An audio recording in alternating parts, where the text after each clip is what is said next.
Hi there. Tonight we're stepping back in time, way back to the sun-drenched, olive-groved world of ancient Greece, where the very idea of a wedding night was, well, let's just say it was less about rose petals and whispered sweet nothings, and more about duty, destiny, and perhaps a touch of very public awkwardness.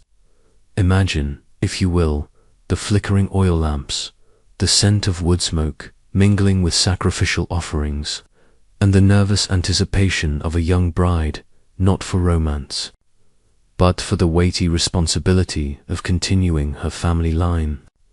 You might think you know about ancient history, but trust me, you probably won't survive this dive into the shocking realities of their marital customs. So, before you get comfortable, take a moment to like the video and subscribe, but only if you genuinely enjoy what I do here.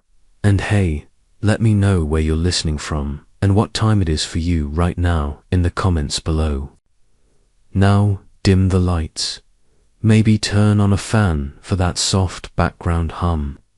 And let's ease into tonight's journey together. You find yourself standing on dusty, ancient ground where the very fabric of society was woven with threads of marriage and reproduction. It wasn't just a personal choice. It was a matter of public interest, a civic duty, almost like paying your taxes, but with more toga wearing and less paperwork. In fact, if a man dared to remain a bachelor past the ripe old age of 35, imagine a confirmed bachelor in ancient Greece, he could face actual criminal proceedings. Yes, you heard that right. Not marrying, or marrying too late, was a societal transgression, a dereliction of duty to the state. Because, you see, every citizen had an inherent responsibility to raise strong, healthy, and, crucially, legitimate children for the good of the polis, the city-state. It was all about continuity, about ensuring the next generation of hoplites, philosophers, and pottery painters. Historians still argue whether these laws were strictly enforced or merely a strong social deterrent. But the message was crystal clear. Get married, make babies, serve the state. This wasn't some romantic comedy where the quirky singleton triumphs. This was serious business, woven into the very concept of citizenship. You can almost feel the collective pressure of an entire society nudging you towards the nearest altar, whispering, "Go on, do your part," for Sparta, or Athens, as the case may be.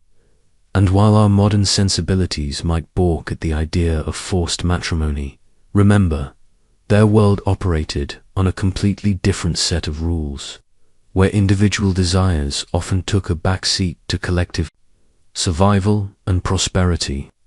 The stakes were incredibly high, not just for the family, but for the very future of their civilization. This wasn't a society that valued individual freedom in the way we understand it today. Instead, the well-being of the collective, especially the city-state, was paramount. Your personal life, your choices, your very existence were all seen through the lens of how they contributed to the greater good. It's a stark contrast, isn't it, to our own focus on personal happiness and self-fulfillment. In ancient Greece, if you weren't contributing to the continuation of the lineage, if you weren't raising future citizens, you were, in a sense, failing your community. This emphasis wasn't just about numbers, though. It was also about the quality of the children. They needed to be strong, healthy, and legitimate, ensuring that the next generation would be fit to defend the state, participate in its governance, and carry on its traditions. Think of it as a historical human resources department, but with more olive oil and fewer performance reviews. And this deep-seated belief in civic duty through procreation fundamentally shaped every aspect of their understanding of marriage, from its purpose to its rituals. It wasn't about love, not primarily. It was about legacy, about duty, and about the very survival of their way of life. The echoes of this can still be felt in subtle ways, even in modern societies, though perhaps without the threat of legal action for being too picky about your spouse. You're beginning to see, aren't you, just how radically different their priorities were. As you delve deeper into this ancient world, you quickly realize that ancient Greece was a deeply patriarchal society. This wasn't just a casual preference. It was the very bedrock upon which everything else was built. Imagine a towering oak tree, its roots dug deep into the earth, and those roots are male authority. You, as a freeborn woman in this society, would find your life meticulously circumscribed, your movements limited, and your voice well often unheard. Your existence revolved around the oikos, the household, and specifically around its male head. Thucydides, a rather influential historian of the 5th century BC, famously declared that the greatest glory for women is to be least talked about among men, whether in praise or blame.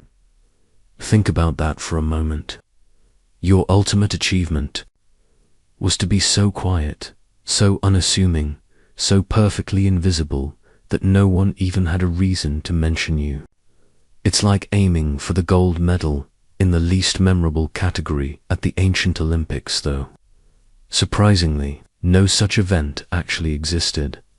This societal structure meant that all decision-making within the oikos, from what to plant in the fields to whether to buy a new amphora for wine, rested squarely with the husband.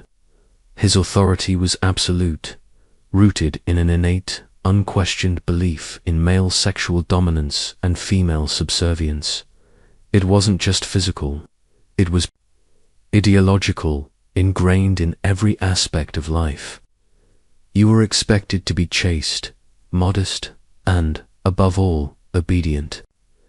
It's hard to imagine, isn't it? Navigating a world where your worth was so directly tied to your silence and your perceived purity. It's not exactly the empowering narrative we often seek in modern times. This wasn't a place for trailblazers or outspoken activists if you were a woman. It was a place for quiet compliance, for nurturing the next generation in the shadows of male dominion. Historians still debate the extent of women's influence within the private sphere, but publicly their role was clear: support, reproduce, and stay silent. The concept of the oikos itself was fascinating. It wasn't just a house, it was the entire economic and social unit of the family, encompassing property, slaves, and all its inhabitants. The man, as the kyrios, or master of the oikos, was responsible for its prosperity and its reputation. This meant that his wife's conduct, her chastity, and her ability to produce legitimate heirs directly reflected on his standing in the community. You can see how this creates an enormous amount of pressure, not just on the husband to manage his affairs, but on the wife to uphold the family honor through her strict adherence to societal norms.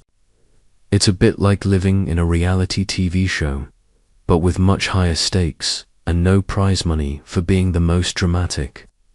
Every aspect of your life as a woman, from your education or lack thereof, beyond household duties to your social interactions, was meticulously controlled to ensure this desired outcome. You wouldn't be popping down to the agora for a casual chat with your friends unless you were chaperoned, and even then, it would be for a specific, approved purpose. The idea of female independence, as we understand it, was simply alien to their worldview.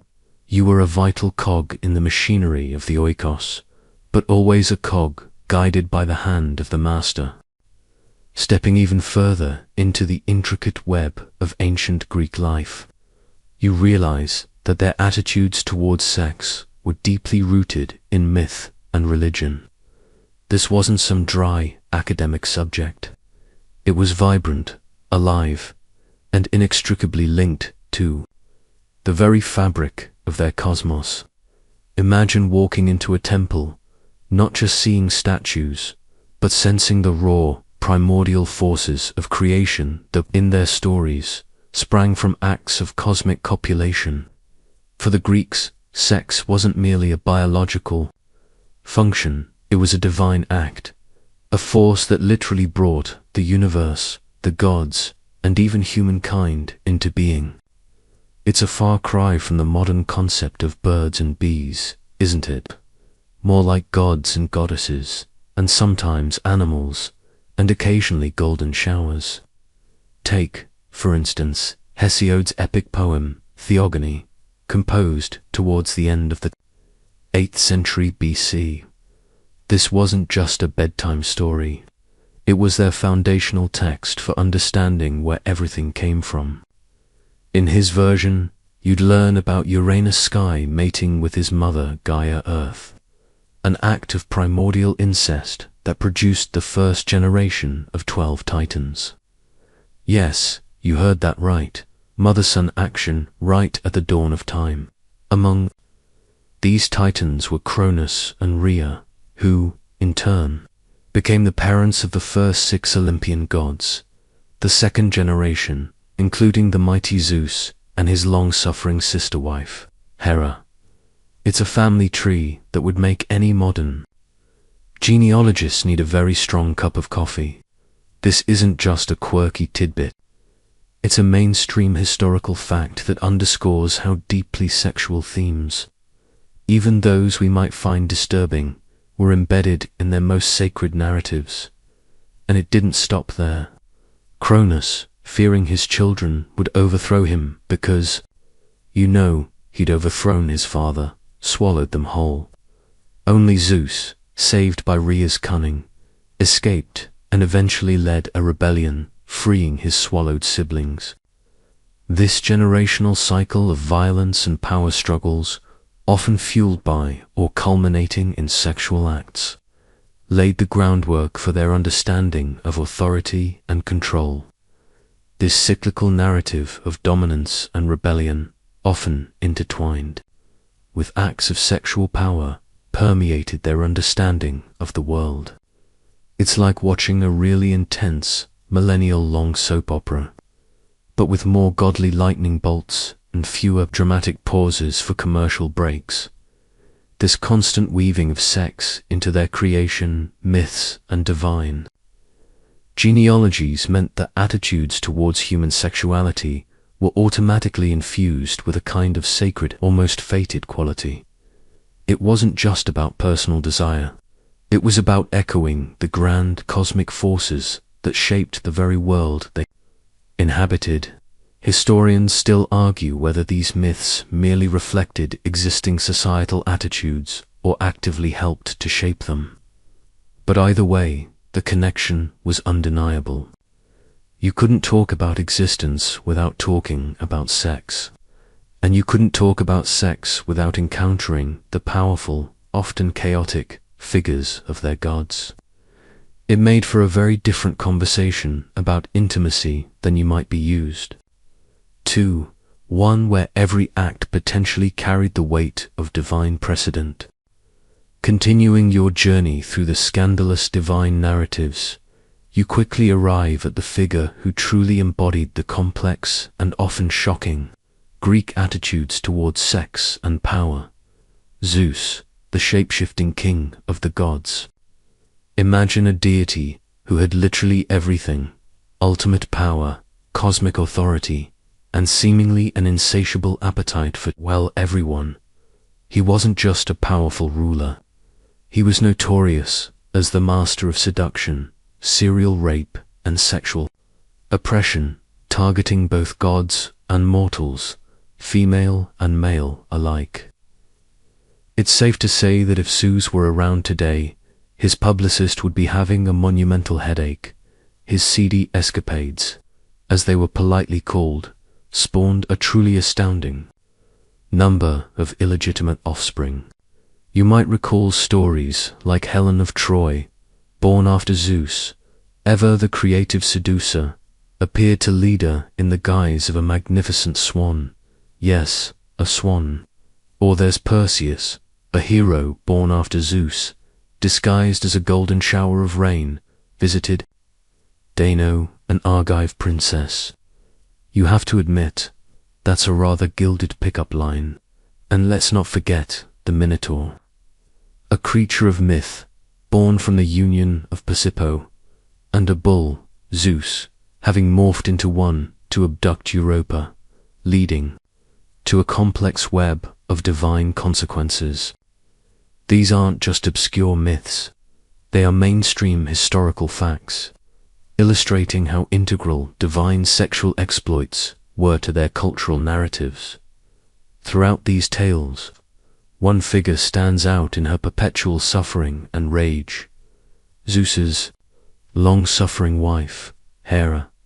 Despite her primary role as the goddess protector of women, marriage, and childbirth, ironically enough, she was oftentimes depicted in Greek mythology as spiteful and jealous, enraged by her husband's infidelity.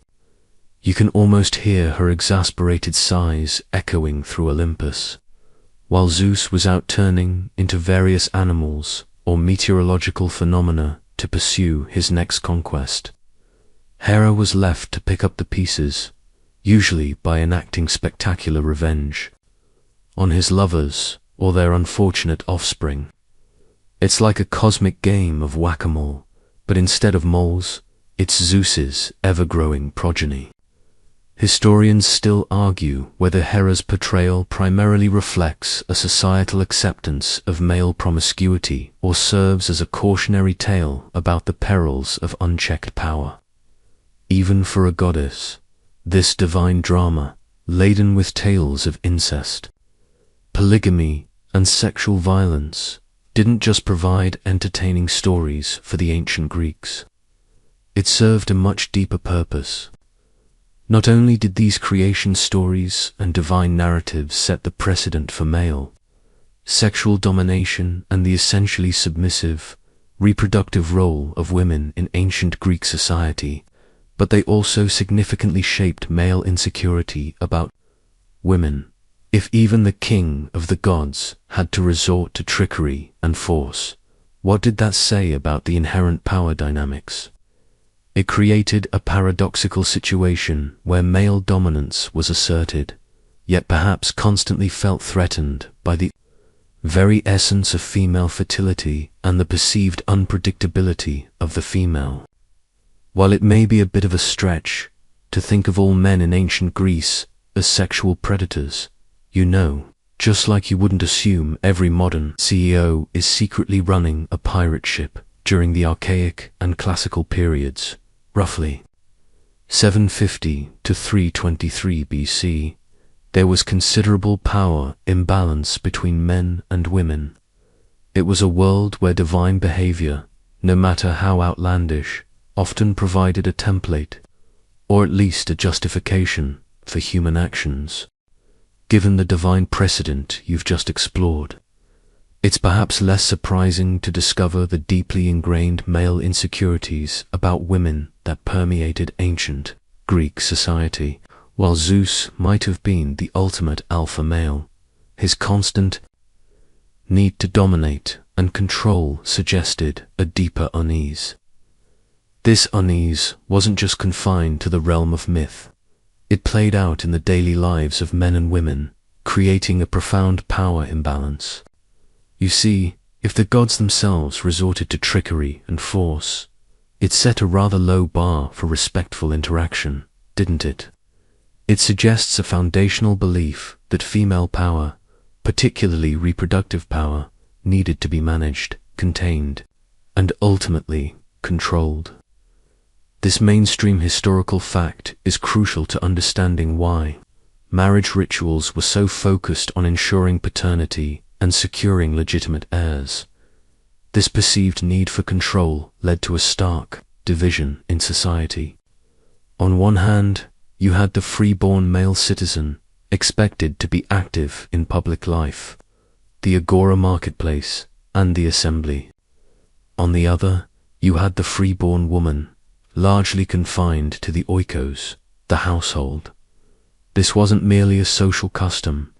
It was a deeply ingrained system designed to maintain order and ensure the purity of the lineage. Think of it as a very elaborate, very ancient security system, where the most valuable assets, women's bodies, and their reproductive capabilities were kept under lock and key. This strict gender segregation, while seemingly pragmatic for ensuring legitimate offspring, also fostered a certain apprehension among men towards women, viewing them as mysterious, potentially dangerous, and certainly in need of constant supervision. It's almost as if they thought women, left to their own devices, might spontaneously turn into a flock of swans and elope with the next god who came along. The historical record, particularly through legal texts and philosophical writings, paints a picture of women as requiring constant kyria or guardianship. Before marriage, you were under your father's authority. After marriage, under your husband's. You were rarely, if ever, considered fully autonomous. This wasn't about malice, necessarily, but about a deeply held societal belief that women, by their very nature, were more susceptible to irrationality and emotional sway.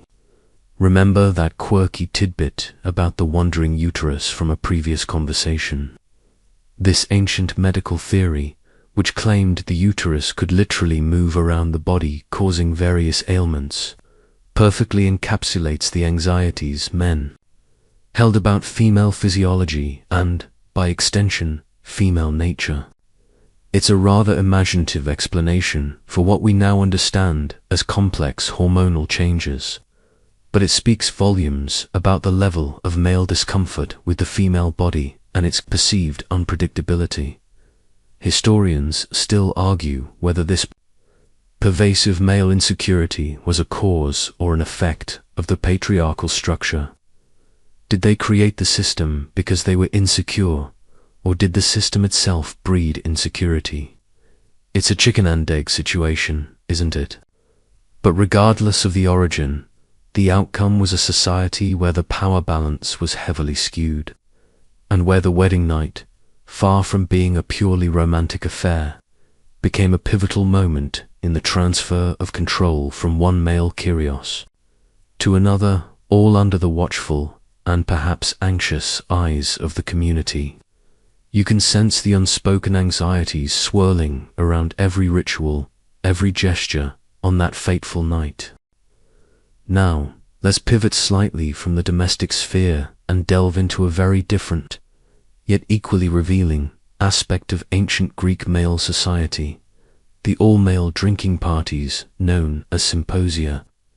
Imagine stepping into a dimly lit room, the air thick with the scent of wine, olive oil, and philosophical debate, often accompanied by the strains of a lyre. These weren't just casual get-togethers. They were highly ritualized events, often coinciding with major religious festivals, where respectable free-born men gathered to converse, amuse themselves, and, importantly, engage in male bonding. It's a bit like a modern-day poker night, but with more intellectual discourse, significantly less clothing, and a much higher chance of someone quoting Homer. These symposia were a crucial part of male social life, a space where men could relax, discuss politics, philosophy, and poetry, all while indulging in copious amounts of wine. But they weren't always purely intellectual affairs.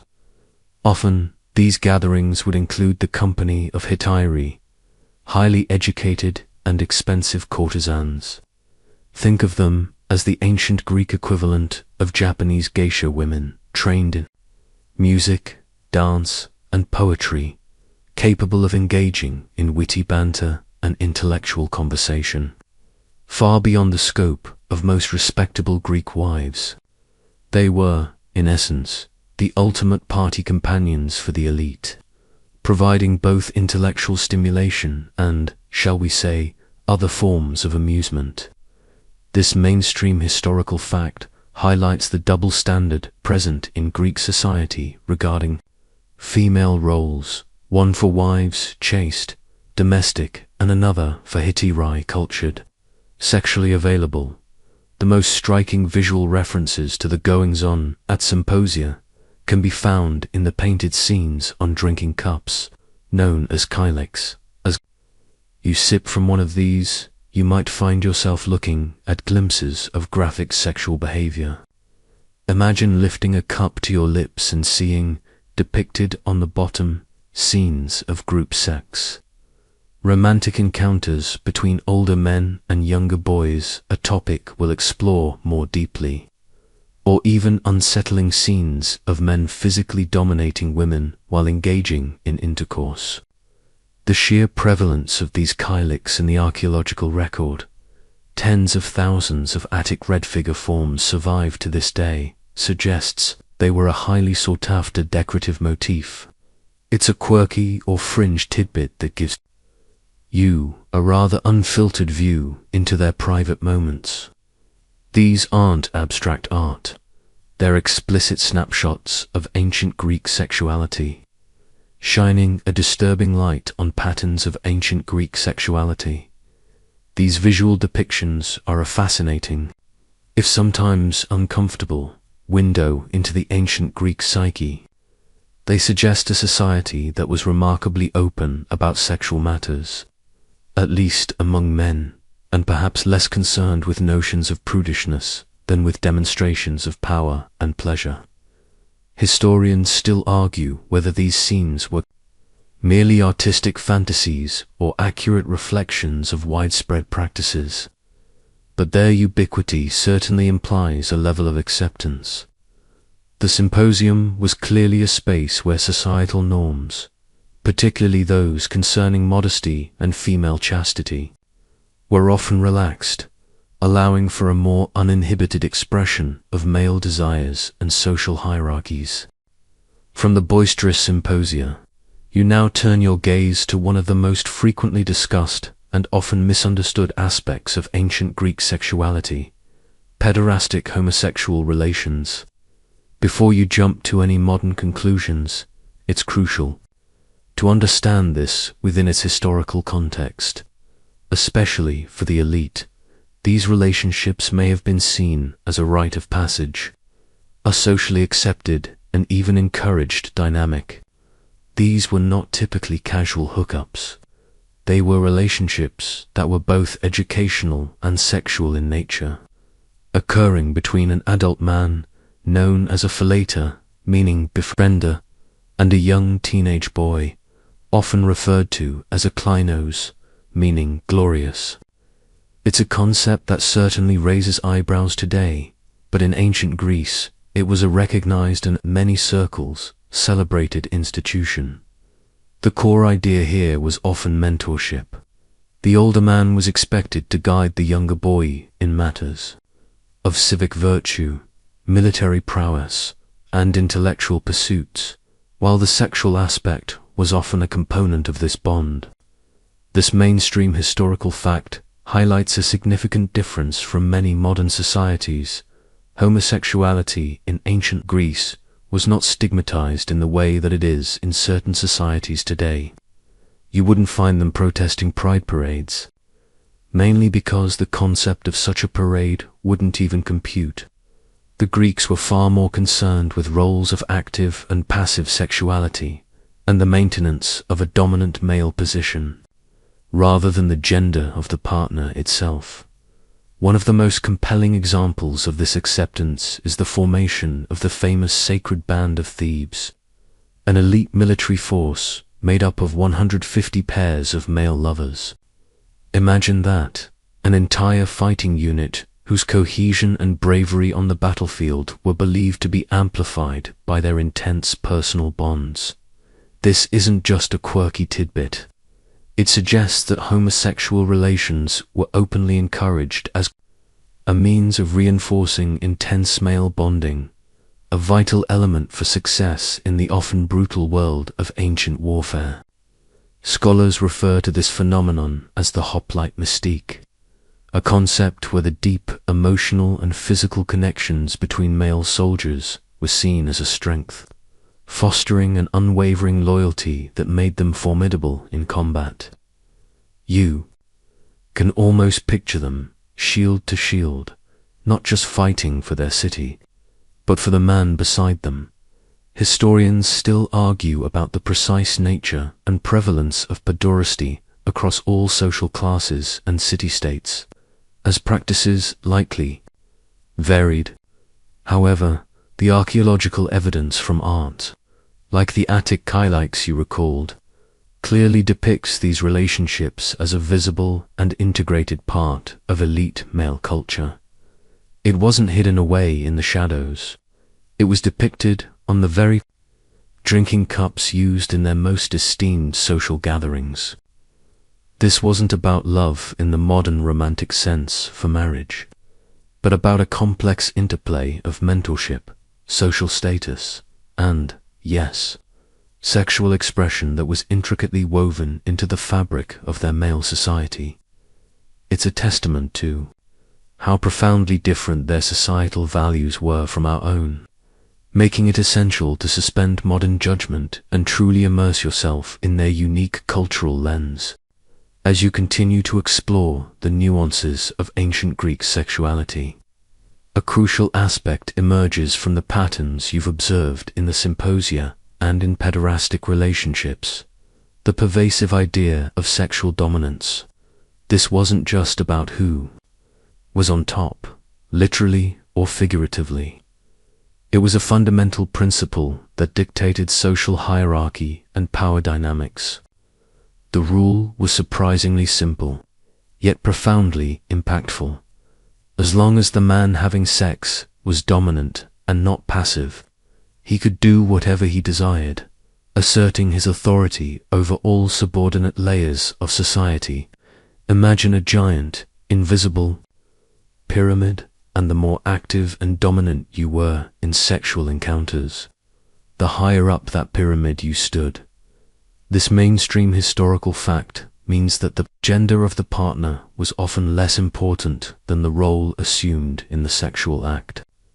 A man engaging in penetrative sex, whether with a woman, a male youth, or even a male slave, was reinforcing his dominant status.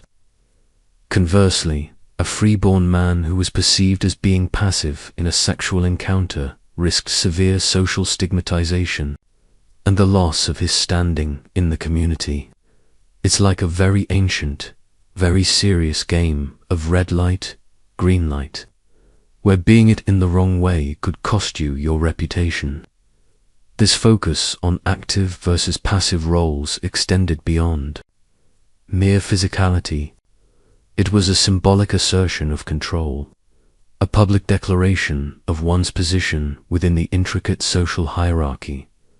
This emphasis on dominance explains why, for instance, a master could have sexual relations with his slaves without social censure. It was simply another extension of his existing authority. The same logic applied to hetairai, who, despite their education and elevated status compared to wives, were ultimately still subordinate to the men who engaged their services. It was about who wielded the power, who was in control of the situation. This quirky tidbit underscores how fundamentally different their understanding of sexual morality was from many modern perspectives, where consent and mutual pleasure are often paramount. For the Greeks, the assertion of status through sexual acts was a widely understood and accepted practice. Historians still argue about the psychological implications of this rigid dominance paradigm. Did it foster a culture of perpetual assertion among men, leading to a constant need to prove their masculinity? Or was it simply a practical reflection of an already established social order, making explicit what was implicitly understood? Regardless, the system ensured that male power was not just maintained but actively performed and reinforced through sexual interactions. You can almost feel the unspoken pressure on every man to embody this dominant role, to never be seen as weak or subordinate, lest his very standing in the community crumble. This ingrained concept of dominance permeates their approach to marriage as well, where the husband's role as kyrios or master was paramount, and the wife's submission was expected and legally codified. It set the stage for the limited lives of women which you are about to explore, in stark contrast to this expansive male freedom. In stark contrast to the expansive, often uninhibited, and thoroughly public sphere of male sexuality you've just explored. You now shift your focus to the meticulously controlled and private world of young, free-born Greek women. Imagine a gilded cage, beautiful in its craftsmanship, but a cage nonetheless. Your life, if you were one of these women, particularly in cities like Athens, would be defined by strict cloistering within the family home. This wasn't just a suggestion. It was the norm, a deeply ingrained societal expectation. Your world was the oikos, the inner sanctum of the household, where your duties revolved around managing the home, overseeing slaves, and preparing for your ultimate destiny, motherhood. When you did venture outside, a rare and momentous occasion, you would be carefully chaperoned when moving around in public. Think of it as a constant shadow, ensuring that your purity remained untarnished by the outside world. This wasn't about distrust of you specifically, but a profound societal obsession with virginity, which was a fundamental requirement of the marriage contract. It was the ultimate commodity a bride brought to her husband, a non-negotiable term of the agreement. Losing it prematurely was not just a personal tragedy. It was a devastating blow to your family's honor and your own marriage prospects. It's like a very high-stakes purity test, where failure meant social ruin. This mainstream historical fact highlights the immense pressure placed on young women to maintain their virginity at all costs, a pressure that dictated every aspect of their upbringing. This cloistered existence wasn't about punishment, it was about preservation. The purity of the lineage was paramount, and since a woman's body was the vessel for legitimate heirs, it had to be protected at all costs from external influences that might compromise that purity. Historians still argue about the precise degree of this seclusion across different city-states and social classes. While Athenian women were generally quite restricted, there's evidence that women in other city-states, like Sparta, enjoyed comparatively more freedom and public visibility. However, the underlying principle remained consistent. A woman's chastity was her most valuable asset, crucial for the integrity of the family and the state. The paradox here is striking. While male sexual expression could be expansive and varied, female sexuality was rigorously policed. It's a bit like having a garden where one side is allowed to grow wild and free, while the other is meticulously pruned and fenced off. This stark contrast was a direct consequence of the patriarchal system and its anxieties about legitimate paternity. You can almost feel the stifling air within those domestic confines, the limited horizons for intellectual curiosity or personal ambition, all in the name of upholding societal order. This strict enforcement of female chastity was not just about control. It was seen as vital for the transmission of assets and property, particularly among the landowning elite, making it a cornerstone of their socio-economic structure. Your worth, in essence, was tied to your unblemished state and your potential for future progeny. With the concept of female cloistering firmly in your mind, you now confront another striking aspect of ancient Greek marital customs: the alarmingly young age of marriage for free-born women. In general, girls were married off the moment they reached puberty, which was typically between 14 and 16 years of age. Imagine being a teenager, barely out of childhood, and suddenly being thrust into the weighty responsibilities of marriage and household management.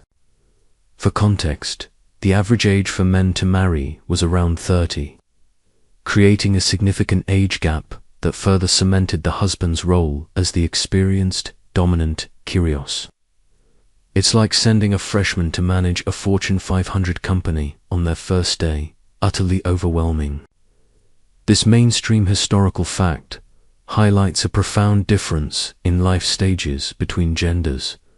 The primary, overriding reason for this early marriage was singular and stark: to begin the extremely dangerous process of childbearing and ensuring the male line of the family. This was your most important task, your raison d'être. Ancient Greek society, as you've learned, was obsessed with continuity and legitimate heirs. The sooner a girl began producing children, the more likely she was to produce enough surviving sons to carry on the family name and inherit property. This wasn't about love, nor even necessarily about personal readiness. It was a biological imperative, a calculated risk for the sake of the lineage. Classical historian Nancy Demand, in her book Birth, Death, and Motherhood in Classical Greece, powerfully asserts that Greek women bore children at an extremely early age, a practice known to be dangerous even by the men who controlled them.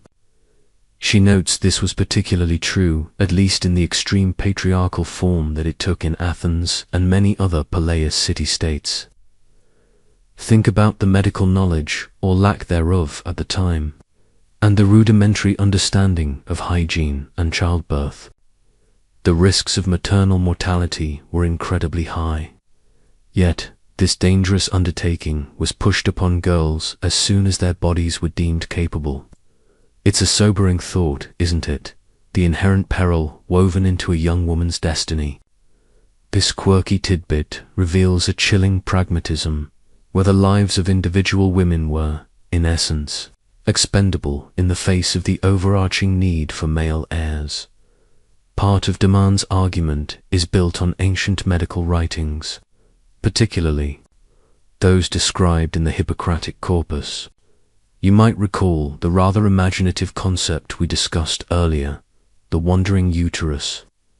This bizarre theory blamed excessive emotion and hysteria in women on a uterus that supposedly roamed freely throughout the body, according to physicians like Aretaeus of Cappadocia in the 2nd century AD. The womb was believed to be the origin of all women's diseases, an animal within an animal. And what was the supposed cure, or at least the way to dampen this wandering organ? To have intercourse and get pregnant, the earlier the age, the better. It's like their ancient medical advice was, feeling a bit moody, quick, get married, and have a baby, that'll sort it out.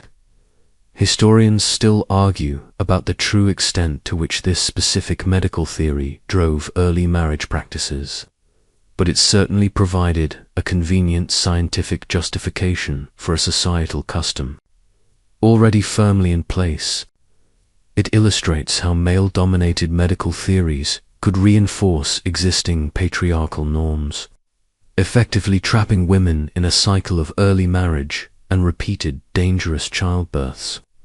You can almost feel the weight of this medical and societal pressure bearing down on these young brides.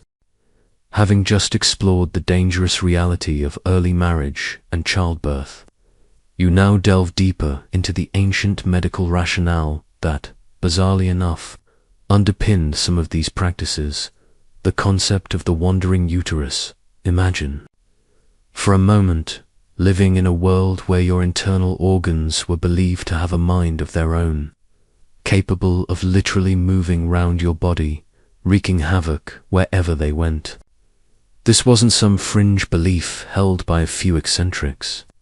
It was a mainstream medical theory of the time, described extensively in the Hippocratic corpus, a collection of ancient Greek medical texts. According to this peculiar belief, the uterus, or womb, was thought to be an independent, animate entity within a woman's body.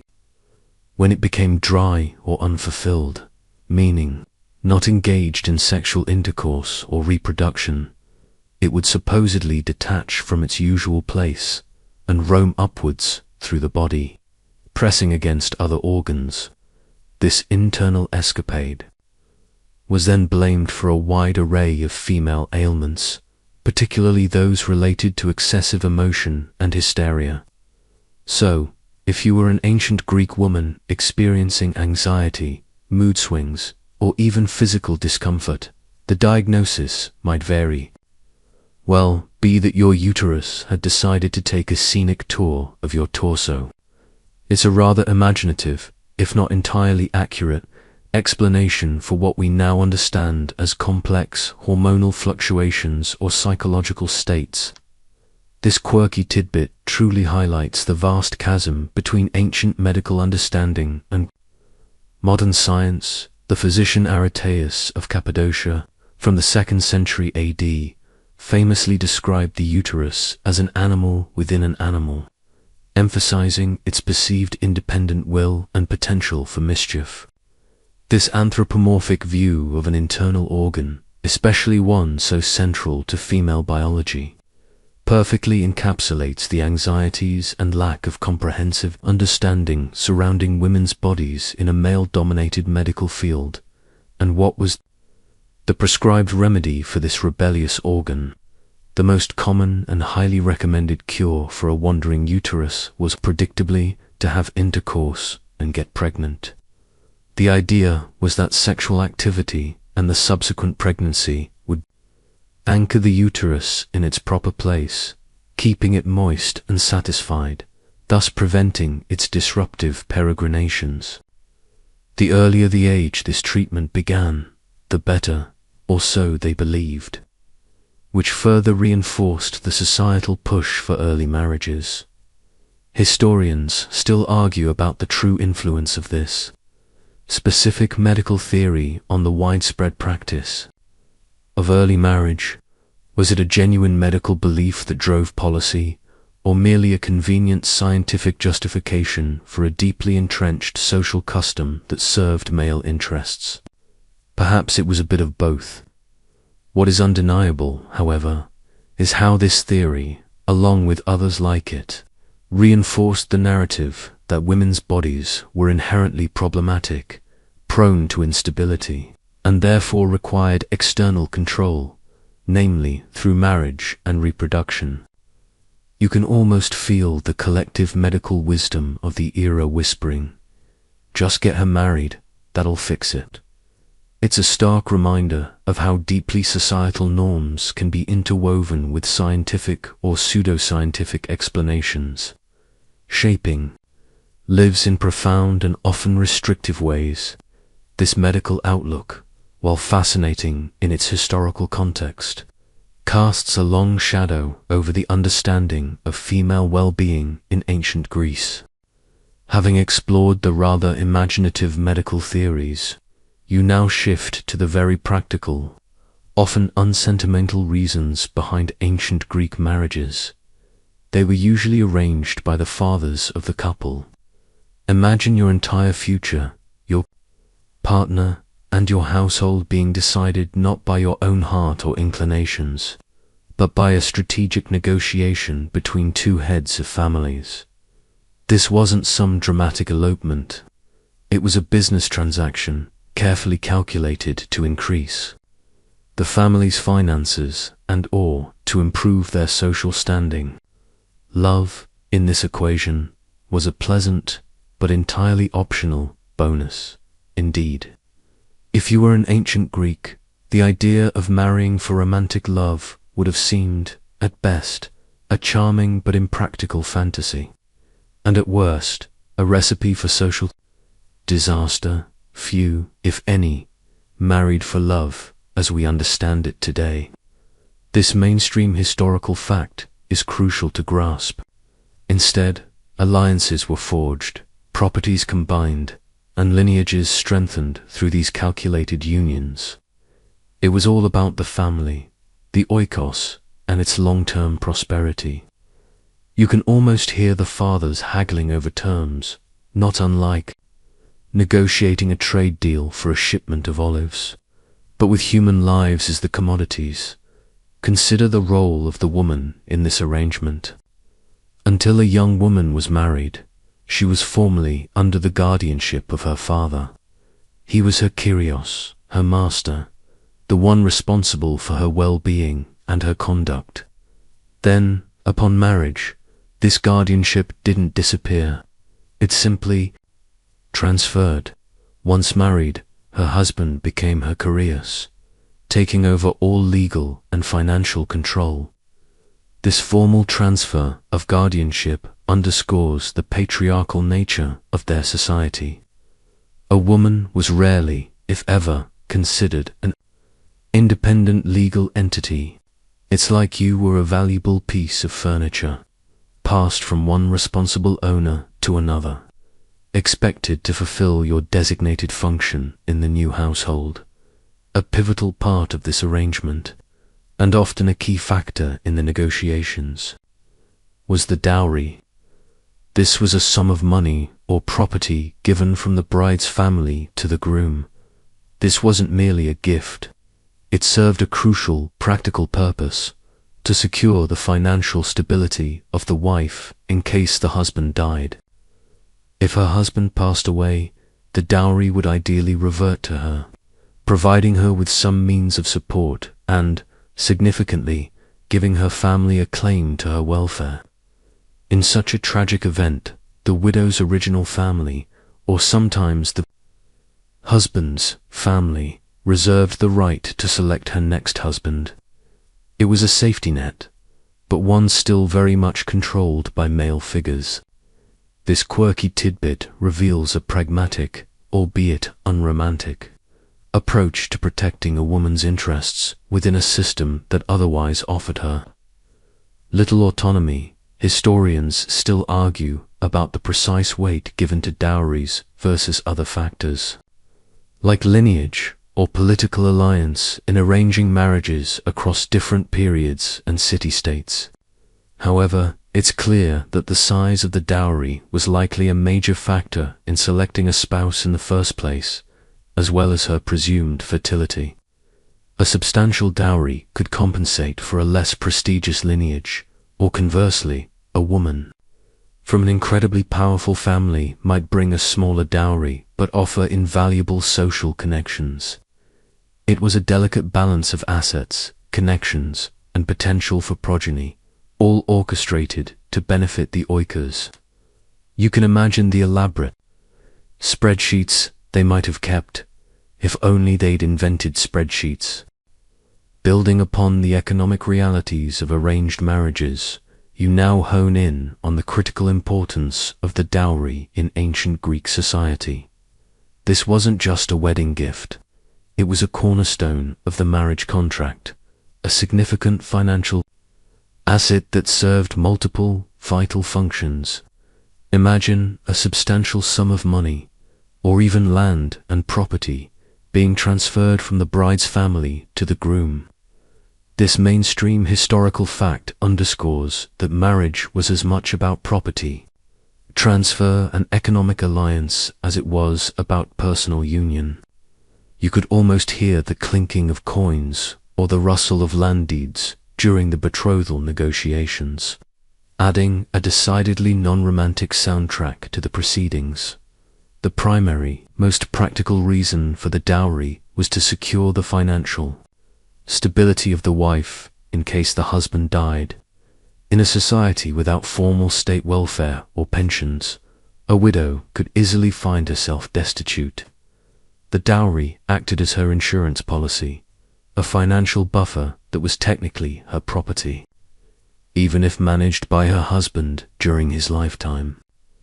If he passed away, this dowry was meant to revert to her, providing her with the means to support herself and any children. It's a pragmatic, albeit somewhat cold, provision that highlights the precarious position of women in a patriarchal society. Without male guardianship, a woman was largely without recourse, so the dowry was a vital safety net, allowing her to avoid utter destitution or dependence on charity. Furthermore, the dowry often gave the bride's family some leverage or a vested interest in her well-being within her new household. If the husband mistreated his wife or the marriage dissolved without good cause on her part, her family could demand the return of the dowry, which would be a significant financial blow to the husband. This mechanism, while not offering true equality, at least provided a financial incentive for the husband to treat his wife reasonably well, or at least avoid outright abuse. It's like a very ancient, very slow-motion version of a financial penalty clause. This quirky tidbit shows that even within a highly patriarchal system, there were some built-in, albeit limited, protections for women, driven by economic considerations. However, even this protection came with strings attached. In the event of her husband's death, while the dowry reverted to her, the widow herself reserved the right to select her next husband in the event of his death, or rather, her original family, or sometimes even the deceased husband's family would make that decision for her. She wasn't entirely free to choose. Her future was still largely dictated by those who held guardianship over her. Historians still argue about how much agency women truly had in these situations, but it's clear that the primary goal was always to re-establish her within a male-headed household, ensuring her continued protection and productivity, particularly for childbearing. The dowry ensured she remained a viable, albeit dependent, asset in the eyes of potential new Kyrioi. Beyond the immediate financial security, the dowry also played a significant role in determining the social standing and desirability of the bride. As you might recall, the size of the dowry was likely a major factor in selecting a spouse in the first place, alongside her presumed fertility. A large dowry could enhance a family's prestige, make a less beautiful or less well-connected bride more attractive, or even signal a powerful alliance between two prominent families. It was a tangible measure of a family's wealth and influence, and thus a reflection of the bride's value in the marital market. You can imagine the gossiping in the marketplace. Did you hear about Thea's dowry? Absolutely enormous. Her husband's family will be set for generations. With the intricate financial dance of the dowry settled, you arrive at the crucial, almost solemn moment that formalized the union, the betrothal ceremony. This wasn't the lavish wedding celebration, but a quiet, legally binding agreement that sealed the fate of the bride and groom. Imagine standing in a room, perhaps a courtyard within the bride's family home, surrounded by relatives who served as silent, watchful observers. This gathering was essential, as the presence of a crowd of relatives was necessary to serve as witnesses to this solemn declaration. It was less about emotional connection and more about public record, a mainstream historical fact that underscores the legal and societal rather than purely romantic nature of Greek marriage. The heart of this ceremony lay in a brief, poignant exchange. The father of the bride, as her Kyrios master or guardian, would formally announce the betrothal, addressing the intended groom with words that might sound rather stark to your modern ears. He would declare, "I give you my daughter to sow, for the purpose of producing legitimate children." Pause for a moment and let that sink in. To sow. This phrase is deeply agricultural, framing the woman as a field and the husband as the sower of seed. It explicitly highlights the primary purpose of marriage in ancient Greece, procreation and the production of legitimate heirs. It wasn't about love, companionship, or shared dreams. It was about ensuring the continuation of the family line and the stability of the oikos. You can almost hear the rustle of the father's kitten as he delivers this weighty declaration, the air thick with unspoken expectations. To this direct, almost blunt declaration, the intended groom would respond with equal brevity and formality. I take her. No flowery vows, no declarations of undying affection, just a concise affirmation of acceptance, a legal acknowledgement of the transfer of guardianship and the assumption of responsibility. This simple exchange, in its starkness, perfectly encapsulates the transactional nature of the marriage agreement. It wasn't a promise of emotional fidelity, but a contract for legitimate offspring and the management of a household. This quirky tidbit, while perhaps jarring, is a powerful indicator of their societal values. It implies a sense of mutual agreement, an understanding of roles, even if those roles were rigidly defined. The very public nature of this declaration, witnessed by family members, was vital. It ensured that there could be no dispute later regarding the legitimacy of the children born from this union. In a society where inheritance and civic rights depended entirely on legitimacy, this formal announcement was crucial. It was the equivalent of notarizing a very important document, ensuring its legal standing in the community. Historians still argue whether this specific phrasing was universal across all Greek city-states, or if it varied depending on local customs and dialects. However, the underlying intent to legally establish the union for the purpose of legitimate reproduction was consistent. This moment, though brief, marked a profound turning point in the young woman's life. From being under her father's Kyria, she was now formally committed to another man's authority. Her life, her future, and her very purpose were now officially intertwined with her soon-to-be husband's family. You can imagine the mixture of resignation, perhaps a flicker of hope, and certainly an overwhelming sense of duty settling upon the young bride as these words echoed through the room. The betrothal, in essence, was the true marriage from a legal standpoint. The subsequent wedding ceremony was more about public celebration and ritualized transition. With the betrothal contract formally agreed upon, you now move into the first phase of the actual wedding event, the proolia, the preparation day. This wasn't just a day to get your hair done. It was a deeply spiritual and ritualistic undertaking, meticulously performed by the bride and groom, primarily focusing on propitiating the gods.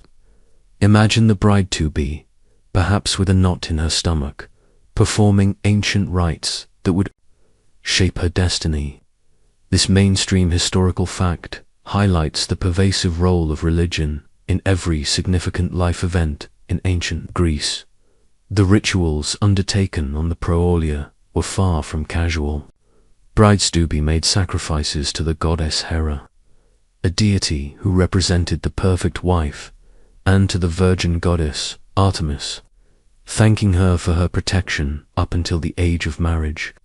Think of it, you're essentially saying goodbye to your maidenhood, acknowledging the end of one phase of your life and praying for success in the next. Hera, as the queen of the gods and protector of marriage and childbirth, was the obvious choice for blessings on the upcoming union. You're asking for a harmonious marriage, perhaps even a somewhat less dramatic one than Hera's own with Zeus. If you're lucky, an Artemis, the fierce, independent goddess of the hunt and wild places, received thanks for safeguarding the bride's purity and innocence before her transition into married life. It's a poignant moment, a farewell to a part of herself that she is now expected to shed. But these weren't just prayers. They involved tangible offerings.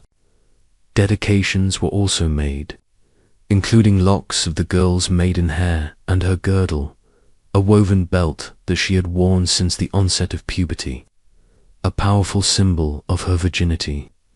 Imagine snipping off a lock of your own hair, a piece of your youth and freedom, and offering it up to the gods. The girdle, or zone, was particularly significant. Its removal symbolized the physical and metaphorical shedding of girlhood and the acceptance of her new role as a woman, ready for marriage and procreation. This quirky tidbit gives you a very intimate glimpse into the symbolic weight of these pre-wedding acts. It's like a very personal, very public declaration. I am ready to leave my childhood behind and embrace my adult duties. These sacrifices and dedications weren't just for show. They were believed to be crucial for securing divine favor, ensuring fertility, and warding off any ill omens for the marriage.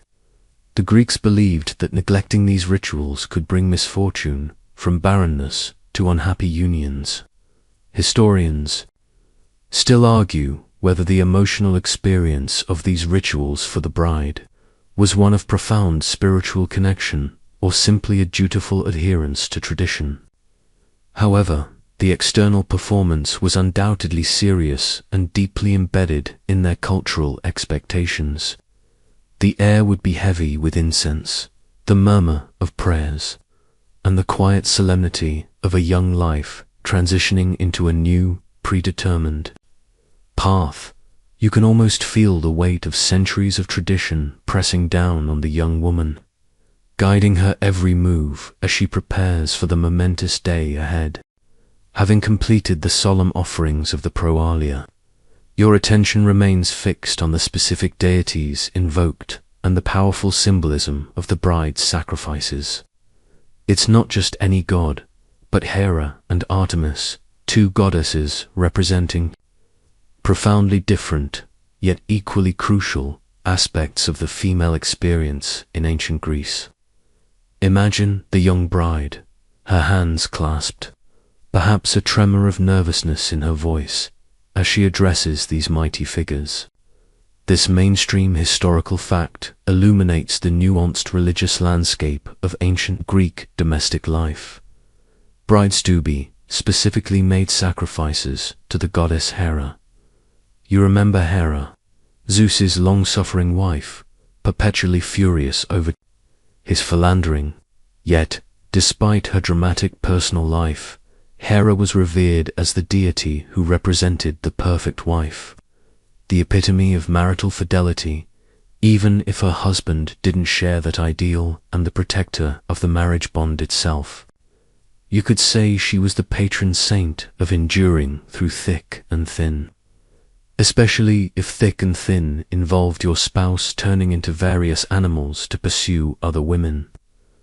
By sacrificing to Hera, the bride was seeking blessings for a stable, legitimate union, a fertile partnership, and perhaps a slightly less eventful married life than her divine patroness. It was a plea for domestic harmony, even if the divine example suggested otherwise. Simultaneously, the bride would offer prayers and sacrifices to the virgin goddess Artemis. This might seem paradoxical, offering to a virgin goddess just before entering marriage, the very antithesis of virginity. But Artemis, the fierce hunter, mistress of the wilderness, and protector of young girls, was invoked for a specific reason. The bride was thanking her for her protection up until the age of marriage.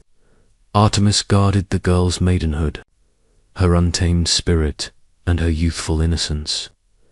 The dedication of a lock of the girl's maiden hair was a highly symbolic act, a literal cutting away of her connection to Artemis and her former, unattached life. It was like saying, "Thank you, Artemis, for getting me safely to this point. Now, I'm off to face my destiny, no longer quite so wild and free." This quirky tidbit offers a powerful visual of a personal transition, marking the clear demarcation between girlhood and womanhood. And then there was the girdle, that woven belt she had worn since the onset of puberty, a profound symbol of her virginity. The act of dedicating or removing this girdle was highly ritualistic, marking her readiness for sexual initiation and her new role as a potential mother. It wasn't merely an article of clothing.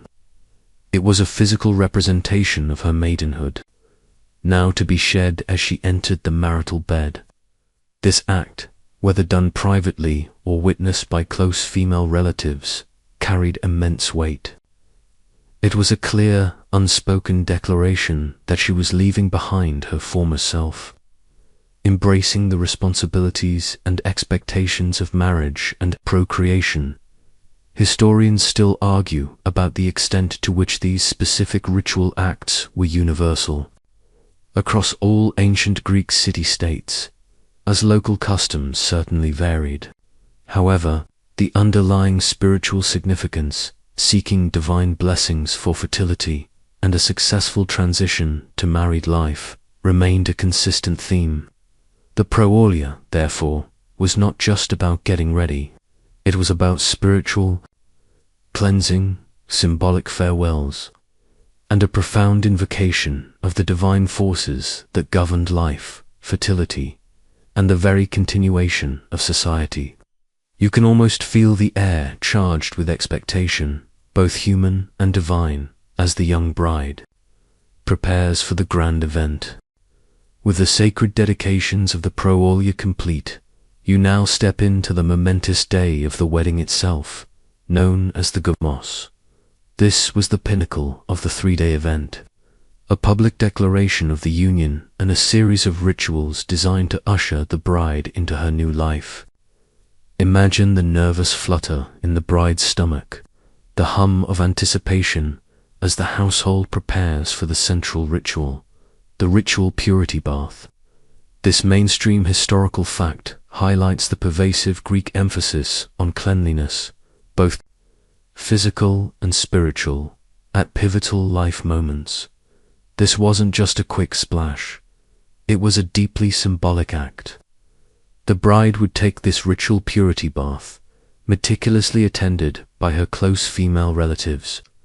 These were the women who had guided her through girlhood and who now, with hushed reverence, would prepare her for womanhood and marriage. You can almost envision the scene, the warm water, perhaps infused with fragrant herbs, the gentle hands of her mother or aunts, carefully washing away the last vestiges of her maiden status. It was a cleansing not just of the body, but of the soul, preparing her for the sacred duties of marriage and childbearing. The water itself wasn't just any water. It was often drawn from a particular sacred source, depending on the location of the wedding. Perhaps a nearby spring known for its pure flowing waters, or a sanctuary associated with deities of fertility. This specialized water, carried in a distinctive high-necked vessel called a lutrophoros, was believed to possess special properties. Its purity and sacred origin were thought to directly aid the couple in fertility, ensuring a fruitful union and the healthy birth of children. It's a quirky tidbit that reveals the depth of their belief in sympathetic magic and divine intervention. It's like their ancient version of a lucky charm, but on a grander, more spiritual scale. This ritual bath served multiple purposes. Firstly, it physically cleansed the bride, preparing her for the upcoming physical union. Secondly, and perhaps more importantly, it was a symbolic purification, washing away the old to make way for the new. She was shedding her identity as a daughter in her father's oikos and preparing to be reborn, in a sense, into her husband's. Historians still argue about the exact sequence and variations of these bathing rituals across different regions of Greece, but the underlying significance of purification and fertility remained constant. You can almost feel the weight of expectation in the air as the bath concludes. Every drop of water, every gesture was imbued with meaning, designed to invoke blessings for fertility and a smooth transition. This bath was the final preparation before the public spectacle of the wedding procession, ensuring that the bride was ritually and physically ready to step into her new role.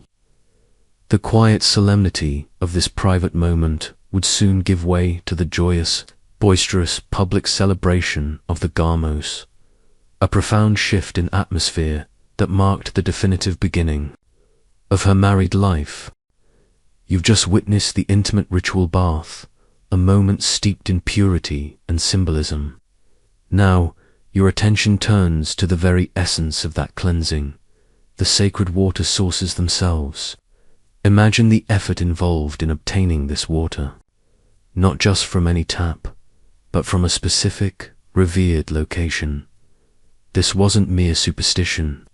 It was a profound belief in the power of the natural world to imbue rituals with efficacy. This mainstream historical fact highlights the deep connection between daily life, nature, and religious belief in ancient Greece. The bathwater, as you recall, was drawn from a particular sacred source, depending on the location of the wedding. If you were in Athens, the water might come from the spring of Callao, known for its pristine quality and association with the city's ancient past. In other regions, it might be a spring dedicated to a nymph or a sanctuary with a long history of spiritual significance. This careful selection wasn't arbitrary. It reflected a belief that the inherent purity and divine association of the water itself would transfer beneficial qualities to the bride and, by extension, to the marriage. It's like choosing only the finest ingredients for a very important recipe, but the ingredients are water and divine favor. This water was not just collected in any old bucket. It was carefully carried in a distinctive, elegant vessel called a lutrophoros. This tall, slender vase, with its elongated neck and two handles, was specifically designed for carrying water for ritual baths, particularly those for weddings and funerals. The very presence of a lutrophoros in a household indicated that a significant life event was either imminent or had recently occurred. This quirky tidbit offers a tangible link to the practicalities of these ancient rituals, reminding you that even the vessels had specific, symbolic roles. Imagine the careful procession of women carrying these distinctive vases, ensuring no precious drop was spilled. The underlying belief was that this specially sourced water possessed the power to directly aid the couple in fertility. In a society obsessed with the continuation of the family line and the production of legitimate heirs, anything that could enhance fertility was embraced with fervent hope. The water was believed to purify the bride not just physically, but spiritually, making her a more receptive vessel for conception. It was thought to bless the union with healthy children, ensuring the prosperity and longevity of the oikos. Historians still argue about the precise origins of this belief and whether it was universally held with the same intensity across all social strata. However, the consistent use of sacred water sources points to its widespread acceptance as a vital component of the wedding rituals. You can almost feel the cool, pure water as it touches the bride's skin, a tangible connection to the earth's bounty and the blessings of the gods.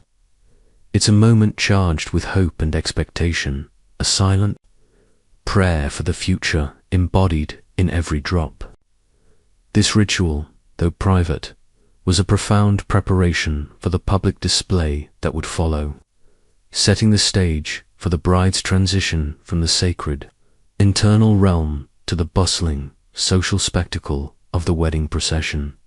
The emphasis on the water underscores how deeply interwoven the practical, the symbolic, and the divine were in the everyday lives, and especially the momentous occasions of the ancient Greeks. Having emerged from the sacred purity bath, the bride now undergoes a final, transformative step. She is dressed in an ornate gown and wearing a full face veil. Imagine the rustle of rich fabrics, the glint of meticulously crafted jewelry, as she is adorned for her public debut as a woman entering matrimony. This wasn't merely putting on a pretty dress. It was a ceremonial act, meticulously designed to present her as the embodiment of marital purity and potential fertility. This mainstream historical fact highlights the importance of visual symbolism in ancient Greek ceremonies. The ornate gown was likely white or light-colored, symbolizing purity and new beginnings. It would be intricately woven, perhaps with embroidered patterns or decorative borders, reflecting the wealth and status of her family. Think of it as the ancient Greek equivalent of a haute couture wedding dress.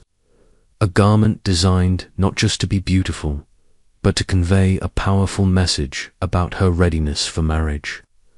You can almost feel the weight of the fabric, the delicate touch of her attendants as they help her into this significant attire. It's a moment of quiet transformation before the impending public spectacle. Perhaps the most striking element of her attire was the full face veil. This wasn't a fashion statement meant to enhance mystique. It was a practical and symbolic garment. The veil served to protect her from the evil eye and unwanted gazes, emphasizing her modesty and transition from girlhood to the secluded life of a married woman. It also underscored her status as a newly unveiled bride, ready to be revealed only to her husband. This quirky tidbit truly illustrates the deep cultural anxiety surrounding the vulnerability of a bride at this crucial threshold. It's like a very elegant, very traditional security blanket for the soul. Once fully adorned, the bride would then embark on a public procession through the streets with her groom to his oikos, her new home. This was the grand public spectacle of the wedding, a vibrant, noisy, and joyful journey that announced the union to the entire community. Imagine the sounds, music, singing, the excited chatter of onlookers. This procession was a deliberate break from her cloistered life, a momentary public display, before she would retreat again into the domestic sphere of her husband's household. The journey itself varied based on the family's status. For some, the procession would be on foot, a stately walk through the familiar streets of her hometown. For others, it might be in a small cart, adding a touch of elevation and visibility. And for the wealthiest families, the bride might arrive in a chariot, a truly grand and unforgettable entrance that showcased their immense prestige and resources. Regardless of the mode of transport, the purpose was the same: to publicly transport the bride from her father's authority to her husband's, a literal and symbolic journey that everyone in the community would witness. Historians still argue about the precise routes these processions took in various city-states and whether specific streets or landmarks were favored for their symbolic significance. What is undeniable, however, is the public nature of this transfer, marking the end of one life phase and the dramatic beginning of another. You can almost hear the celebratory cries, the music swelling, as the veiled bride begins her momentous journey towards her new destiny. As the newly adorned bride, her face veiled, steps out into the bustling streets, you now become part of the vibrant spectacle that is the wedding procession. This wasn't a private, discreet affair. It was a loud, joyful, and highly visible public announcement of the union. Imagine the sounds preceding you, the trilling of flutes, the rhythmic beat of drums, and the celebratory shouts of the crowd. This mainstream historical fact underscores how communal and public significant life events were in ancient Greece. The procession itself was a purposeful journey, a symbolic and literal transfer of the bride from one oikos to another. You would, follow the couple, perhaps on foot, or, if you were lucky, witness them from the side of the street as they traveled in a cart or, for the truly elite, a magnificent chariot. The route would snake through the familiar streets of the city, passing by homes and public spaces, ensuring that everyone witnessed this momentous occasion. The entire community was involved, not just as passive observers, but as active participants, in acknowledging and celebrating the new union. It's like a very ancient, very important parade, where the main float is a nervous bride. The destination was always the same, the groom's oikos, her new home. This wasn't just a change of address. It was a complete shift in allegiance and identity. She was leaving her paternal household, the place of her childhood and maidenhood, to enter a new domain where her primary loyalty and duties would now lie with her husband and his family. The journey itself symbolized this profound transition. With every step, every turn of the wheel, she was moving further away from her past and deeper into her future. This physical movement was imbued with immense symbolic weight, signifying the shedding of her old identity and the embrace of her new one as a wife. As the procession approached its destination, the excitement would build. The groom's mother, a key figure in this transition, would be waiting in the doorway, a welcoming figure presiding over the threshold of the new home. She was not merely a hostess. She played a crucial ritualistic role in receiving her new daughter-in-law. Often, she would be holding 2 lit torches. These torches weren't just for illumination.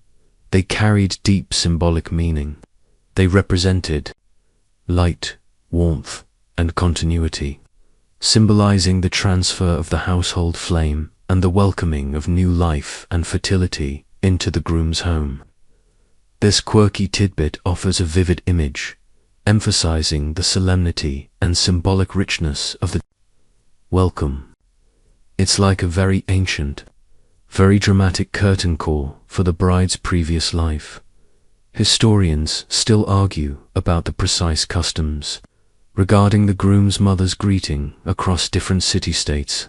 Some accounts suggest she might offer the bride specific fruits or sweets as a symbol of abundance. However, the consistent presence of the lit torches and her welcoming role is widely attested, underscoring her importance in integrating the bride into her new family.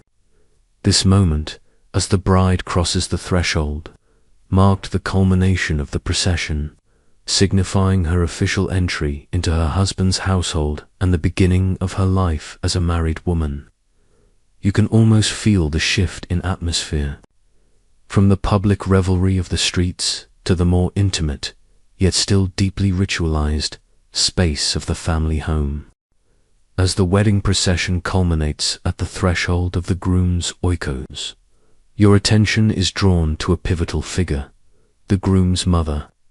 Imagine her standing there, framed by the doorway, her presence radiating a mixture of welcome and expectation. This wasn't merely a polite greeting. Her role was deeply ritualistic, a crucial step in formally integrating the bride into her new family. This mainstream historical fact highlights the significance of matriarchal figures in mediating transitions within the household. Even in a patriarchal society, her hands, often, would be holding 2 lit torches. These torches weren't just practical sources of light, especially as the procession might continue into the evening hours. They were imbued with profound symbolic meaning. Fire, in ancient Greek thought, was often associated with life, warmth, and the hearth, the very heart of the home. The lit torches symbolized the transfer of the domestic flame from the bride's paternal home to her new marital one, signifying the continuity of family life and the welcoming of new life and fertility into the groom's household. It's like she's literally passing on the torch of domesticity, a very tangible metaphor for her new, daughter-in-law's impending duties. This symbolic gesture was also believed to ward off evil spirits or bad luck from the new couple, ensuring a propitious start to their shared life. Imagine the flickering light casting dancing shadows on the faces of the onlookers, adding a dramatic flair to this solemn moment. It's a quirky tidbit that reveals the layer of protective magic woven into these otherwise practical rituals. The ancient Greeks left little to chance when it came to ensuring blessings for fertility and prosperity. As the bride approached, veiled, and perhaps a little overwhelmed, the groom's mother would welcome her new daughter-in-law to her home. The exact words might have varied, but the sentiment was clear: an embrace, a formal acceptance into the family unit. In some accounts, she might offer the bride a basket of figs or dates, symbolizing sweetness and fertility, or a piece of bread, as a sign of sharing the household's provisions. This act of welcome was critical. It was the formal seal of approval from the woman who controlled the inner workings of the oikos, the one who would now guide the new bride in her domestic responsibilities. Historians still argue about the precise extent of the groom's mother's authority over the new bride in daily life. While the husband was the Kyrios, the mother-in-law often held significant practical power within the household, particularly in managing the female slaves and guiding the young wife. You can almost feel the shift in atmosphere as the bride crosses the threshold. The boisterous street procession gives way to the more intimate, yet still charged, space of the home. It's a moment of immense significance for the bride, leaving the protective sphere of her birth family and entering a new, unfamiliar domain. The groom's mother, with her lit torches and welcoming embrace, stood as the gateway to this new life, a figure of both authority and, hopefully, nurturing guidance. Her welcome wasn't just a formality, it was an invitation to join the very heart and soul of her son's family. With the bride safely welcomed across the threshold of her new home, the solemnity of the procession gives way to sheer revelry. You are now immersed in the heart of the ancient Greek wedding celebration, a scene of feasting and merriment.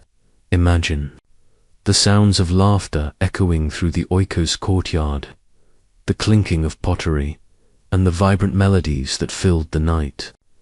This wasn't a quiet dinner party.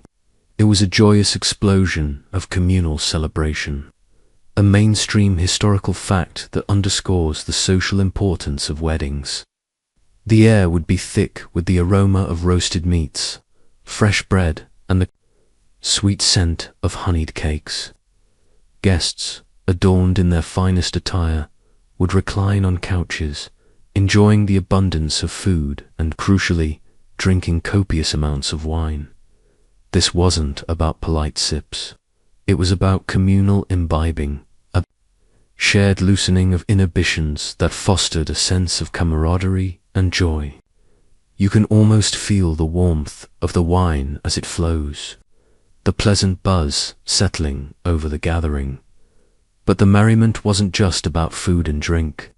It was also about lively dancing and the singing of specific wedding songs, known as hymenaios. These weren't just any tunes. They were traditional chants and lyrical poems, often invoking Hymen, the god of marriage, and filled with blessings for the couple, particularly for fertility and prosperity. Imagine the chorus of voices, sometimes playful, sometimes solemn, filling the night air, celebrating the union. This quirky tidbit gives you a direct link to the emotional soundscape of an ancient Greek wedding. It's like their version of a lively wedding band, but everyone's the lead singer. These songs and dances weren't just entertainment. They served a deeper, ritualistic purpose.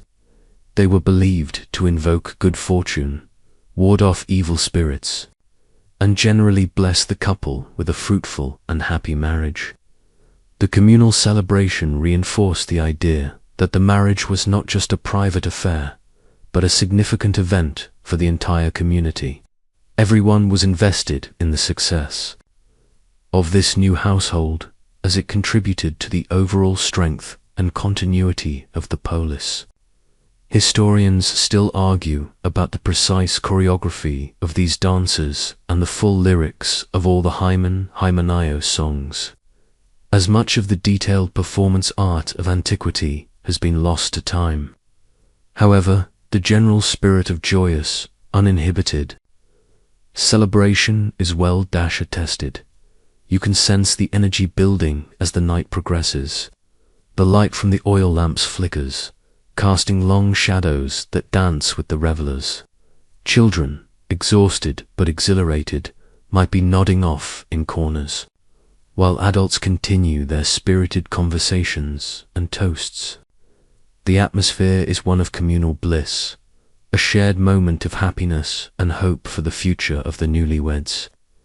This extended period of feasting and joyous noise also subtly served as a precursor to the final, private act of the night, providing a continuous backdrop of sound that would soon take on an additional, intriguing function. The sounds of joy and celebration were the soundtrack to the transition of the bride and groom into their ultimate marital duties. Amidst the joyous cacophony of the feasting and dancing, you observe another charming and deeply symbolic ritual, the showering of the couple. Imagine the guests, their faces alight with good cheer, taking handfuls of various items and showering them upon the bride and groom. This wasn't just a spontaneous outburst. It was a deliberate act, a mainstream historical fact reflecting a widespread ancient practice of conveying blessings through scattering. You might compare it to modern confetti, but with much richer, more tangible meanings. What exactly were they showering the couple with? It varied, but common items included coins, dried fruits, and nuts. Imagine a small shower of bronze or silver coins, clinking softly as they hit the ground, symbolizing prosperity. This was a wish for financial abundance for the new household, to be well-resourced and free from want. It was a very practical blessing for a couple embarking on their shared economic future. You can almost hear the children scrambling to pick up any stray coins, adding another layer of lively chaos to the scene. Then came the dried fruits and nuts. These weren't just snacks, they were powerful symbols of fertility. Figs, pomegranates, and nuts were often associated with abundance and procreation in ancient Greek culture. The showering of these items was a direct wish for the couple to be fruitful, to conceive many children, especially sons, who would continue the family lineage. It was a very tactile, very visual prayer for a full quiver, as it were. This quirky tidbit gives you a sensory glimpse into their beliefs, connecting the sweetness of fruit with the sweetness of new life. It's like their ancient version of a good luck charm, edible and delightful. This ritual, like many others, was deeply imbued with hope and optimism for the future of the newlyweds. It wasn't just about wishing them well. It was believed to actively invoke good fortune and ensure the success of their union, particularly in the realm of procreation. The abundance of the thrown items symbolized the abundance that the community hoped would manifest in the couple's lives. Historians still argue about whether the specific types of fruits or nuts used held particular regional significance, or if they were largely interchangeable across different Greek city-states. However, the underlying intent of promoting fertility and prosperity was universal. You can almost feel the gentle patter of the falling items, the murmur of well wishes from the crowd, as the bride and groom stand together, bathed in these symbolic offerings. It's a moment of collective goodwill, where the hopes and dreams of the entire community are physically expressed and bestowed upon the nascent couple. This public blessing served as a powerful endorsement of their union, cementing their place within the social fabric and setting the stage for the most private, yet equally significant, act of the wedding night. The showering ritual was a final, joyous public embrace before the newlyweds retreated to the sanctity of their bridal chamber. As the feasting and merriment reached their peak, a hush, perhaps imperceptible to the most boisterous revelers, begins to fall over a specific corner of the oikos. Your gaze now follows the bride and groom as they make their discreet exit, moving towards the most private, yet utterly central, act of the wedding night.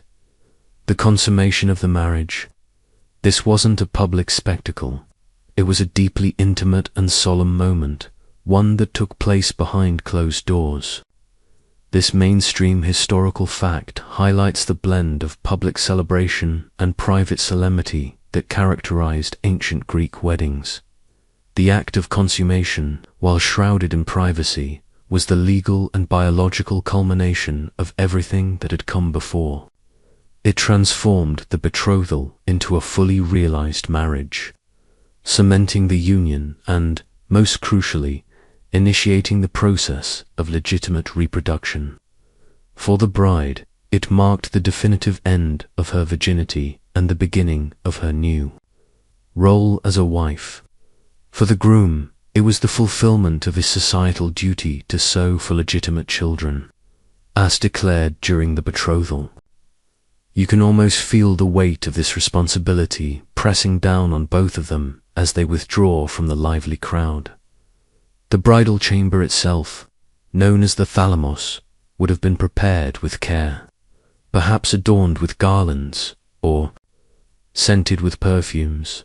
It was meant to be a space of fertility and new beginnings. While the exact rituals within the thalamos are not extensively detailed in surviving historical accounts due to their private nature, it's understood that the act of intercourse was central. The focus wasn't necessarily on mutual pleasure as a primary goal, but on the biological function of procreation. It was a duty, perhaps softened by affection, but a duty nonetheless.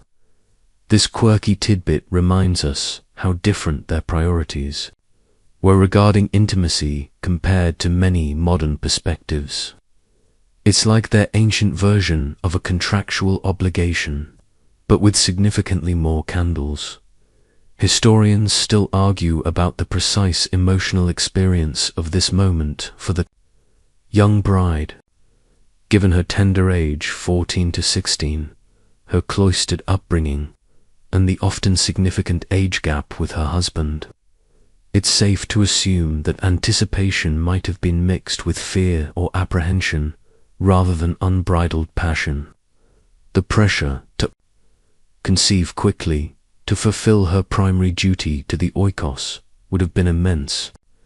The consummation was not just about the couple.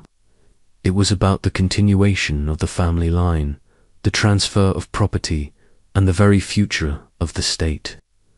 As you learned earlier, while the act itself was private, the guests outside were by no means silent or still. This creates an intriguing backdrop to the consummation, which we'll explore further. The privacy of the bridal chamber stood in stark contrast to the continuing public revelry, creating a unique dynamic for this pivotal moment in the couple's lives. The transition from public celebration to private act was seamless, but the weight of expectation remained heavy in the air. While the bride and groom retired to the sanctity of the thalamos for the consummation, the wedding festivities outside were by no means winding down. In a fascinating continuation of the night's energy, some accounts suggest the festivities continued outside the bridal chamber, with singing and music potentially intended to mask any sounds from the newlyweds. Imagine the boisterous celebration continuing, perhaps even intensifying, creating a wall of joyful noise that enveloped the private moments within. This mainstream historical fact offers a unique glimpse into the practicalities and sensitivities surrounding the wedding night. The reason for this continued revelry is a topic of intriguing speculation. One theory, and a rather stark one, is that the ongoing singing and music, particularly the Hymenhymenaya songs, were indeed meant to drown out any cries or sounds from the bride. Given the age of many brides as young as 14 to 16, their cloistered upbringing, and the often significant age gap with their husbands, the consummation might not have been a comfortable experience. The expectation was for the bride to be chaste, pure, and submissive. If the experience was painful or frightening, the communal noise would serve as a kind of sonic curtain, preserving the family's honor and the illusion of a smooth, joyful transition. It's a rather chilling, quirky tidbit, isn't it? Suggesting a societal awareness of potential discomfort masked by celebration. It's like a very loud, very ancient, polite fiction. However, historians still argue whether this was the primary intent of the continued feasting and singing. Another perspective is that the celebration simply continued because that was the custom. Weddings were multi-day affairs, and the gamos was meant to be a night of uninhibited joy and communal bonding. The music and singing were traditional elements of any large festival, and their continuation after the couple's retreat merely reinforced the public's ongoing blessing of the union. Perhaps the masking of sounds was a secondary, albeit convenient, effect rather than the sole purpose. It's a classic case of trying to infer ancient intentions from limited evidence. Regardless of the precise intent, the image of a lively party continuing just outside the private bridal chamber is a powerful one. You can almost feel the vibrations of the music through the walls, the distant echoes of laughter and cheering. For the newlyweds inside, this constant background noise might have been a source of pressure, a reminder of the public's watchful eye or ear, even in their most private moments. The emphasis on fertility and legitimate heirs meant that the consummation was not just about the couple. It was a societal act, and the public's presence, even indirectly, underscored that weight. This continuity of celebration ensured that the transition was seamless, a continuous flow of positive energy from the communal blessing to the individual act that would ensure the continuation of the family line. It marked the final, private step in the process of creating a new, legitimate household, ready to contribute to the future of the polis. The sounds of joy, then, became a complex symphony of celebration, expectation, and perhaps unspoken realities. Beyond the sounds of merriment, some ancient Greek wedding night rituals included truly unique practices, designed to maximize the chances of fertility and the much-desired male heir. One such intriguing custom involved a figure known as the Pesam Fittles. Imagine a small boy, perhaps 7 or 8 years old, with both of his parents still living. A crucial detail that imbued him with specific ritualistic purity and good fortune. This mainstream historical fact highlights the Greeks' deep-seated beliefs in symbolic actions to influence destiny. This small boy with living parents would sleep with the bride in the groom's house. Now, before your modern sensibilities sound the alarm, understand that this was almost certainly a symbolic act, not a physical one in the way you might imagine. The boy, representing purity and the ideal of a complete, thriving family having both parents alive, was considered a blessing, was meant to transfer his vitality and the blessings of his own fertile lineage to the newlywed couple. It was a potent, magical gesture designed to ensure that the bride would conceive, and more importantly, that she would bear male heirs.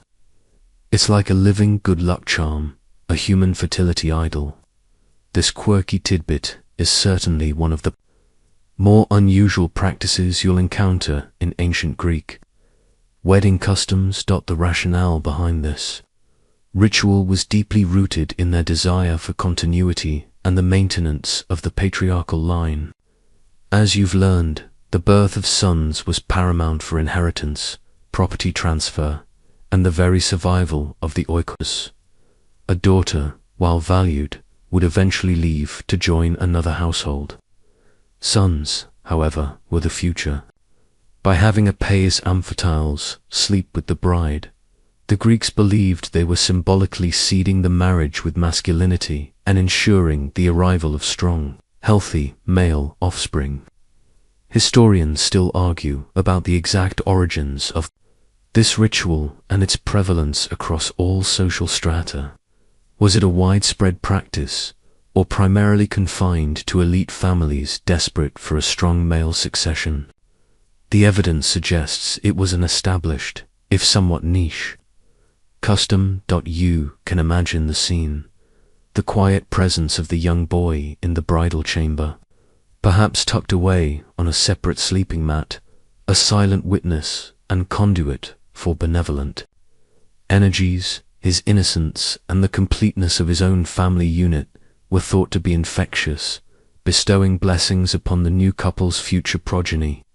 This was not about anything illicit. It was a carefully orchestrated ritual, a testament to the lengths to which ancient Greeks would go to secure the next generation of citizens and uphold the social order. This custom, alongside other fertility-focused practices, underscores the immense pressure on the bride to produce offspring, particularly male ones. Every aspect of the wedding night, from the loud revelry outside to the quiet symbolic acts within, was ultimately geared towards this singular, vital goal. The pais amphityles acted as a living prayer, a tangible hope for the continuation of the family name, ensuring the husband's legacy would live on through his sons. Beyond the symbolic presence of the pais amphityles, the ancient Greeks employed other fascinating, almost charming, methods to bless the marriage bed and ensure fertility. You now turn your attention to the ritualistic throwing of rice and among other items, onto the wedding bed itself. Imagine the scene: the bridal chamber, perhaps freshly scented with herbs, becoming the canvas for a showering of auspicious offerings. This mainstream historical fact showcases the widespread practice of using symbolic foodstuffs and objects to invoke good fortune. This wasn't just a casual toss. It was a deliberate act, performed by close family members or attendants, designed to symbolize a good beginning and, most importantly, to promote fertility and prosperity for the newlyweds. The items thrown often included money, rose petals, rice, and kufeda, sugar almonds. Each carried its own specific meaning. Money, whether coins or small tokens, represented financial prosperity and abundance, a wish for the couple to be wealthy and never want for resources. It's like their ancient version of filling a piggy bank, but a bit more dramatic. Rose petals brought beauty, love, and a sweet scent to the marital space, perhaps also subtly invoking Aphrodite, the goddess of love, though fertility was often the dominant concern. Rice, a staple food and symbol of life and sustenance across many cultures, was thrown for its strong association with fertility and abundance. The countless grains symbolized the hope for countless offspring, particularly a large brood of healthy children. It's a pragmatic charm, isn't it? The more grains, the more babies. This quirky tidbit connects the very food they ate with their deepest hopes for family expansion. And then there were the kefeta, sugar almonds. These confections, still used in Greek weddings today, have a long history. The sweetness of the sugar symbolized the sweetness of married life, while the almond itself a nut that grows in abundance, was another powerful ancient symbol of fertility. Often, they would be odd in number, for example, 5, signifying that the couple's life together would be indivisible, just like an odd number cannot be evenly divided. Historians still argue about the precise origins of kafeta and whether they were universally used in all Greek city-states or gained prominence in specific regions or periods. However, their enduring presence in wedding traditions speaks to their powerful symbolism. You can almost visualize the colorful scattering of these items on the crisp linen of the wedding bed, a silent prayer for a bountiful future. This ritual transformed the bed from a mere piece of furniture into a sacred space, consecrated for procreation and the continuation of the family line. It was a tangible expression of the hopes and desires of the entire community, wishing the couple a future filled with children and prosperity. These bedding rituals, far from being just decorative, were potent acts of sympathetic magic, designed to draw forth the blessings of the gods and ensure the fulfillment of the marriage's primary purpose. Having witnessed the private, yet ritualistically charged, consummation and the symbolic blessings upon the bridal bed, you now move to the third and final day of the ancient Greek wedding celebration, the Apollia. This day was distinct from the Gamos, the day of the ceremony, serving as a formal conclusion to the wedding festivities and a practical step towards the couple's new life together. Imagine the gentle buzz of guests, perhaps a little weary from the previous night's revelry, but still filled with goodwill. This mainstream historical fact highlights the multi-day nature of significant life transitions in ancient Greece. The primary focus of the Apollia was the giving of gifts to the newlywed couple. These weren't just tokens of affection, they were practical items designed to help the couple establish and furnish their new home. In a time when newly married couples often started their households from scratch, these gifts were incredibly valuable. You can almost picture the procession of well-wishers, bringing offerings wrapped in cloth or carried carefully, representing their contribution to the nascent oikos. What kind of gifts would you receive? Think about everything a new household needs to function. Furniture from beds and tables to chests for storage, cooking pots and pans, essential for preparing meals, dinner plates and other earthenware for serving food, and crucially, textiles and garments for both the couple and their future children. These weren't luxury items for the most part, but necessities, ensuring that the new family had a solid foundation upon which to build their lives. It's a pragmatic kindness, providing the tangible tools for domesticity. This quirky tidbit reveals a deep community investment in the successful establishment of new households, recognizing that a stable oikos contributed to the stability of the entire polis. It's like a very ancient, very coordinated housewarming party, but without the awkward small talk. These gifts were a communal endorsement of the marriage, a collective effort to equip the couple for their shared future. They symbolized the hopes of the community for the couple's prosperity and self-sufficiency. Receiving these items meant the couple was truly set up for domestic life, ready to take on the responsibilities of running their own home and, most importantly, raising a family. Historians still argue about the exact value and type of gifts typically exchanged, as this would have varied significantly based on the social and economic status of the families involved. However, the principle of providing essential household goods remained consistent. The Apollia thus served as a final act of communal support and blessing, solidifying the couple's new status within society. It marked the transition from the grand public spectacle of the gamos to the more intimate, yet equally significant, reality of daily married life. This day ensured that the material foundations for the couple's new oikos were well established, allowing them to focus on the next crucial step, building their family.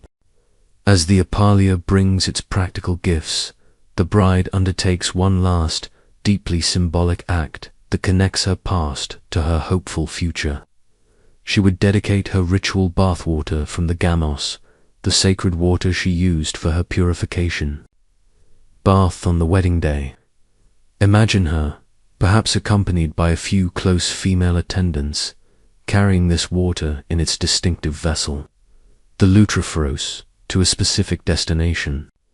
This mainstream historical fact underscores the persistent Greek belief in the power of ritual objects and offerings.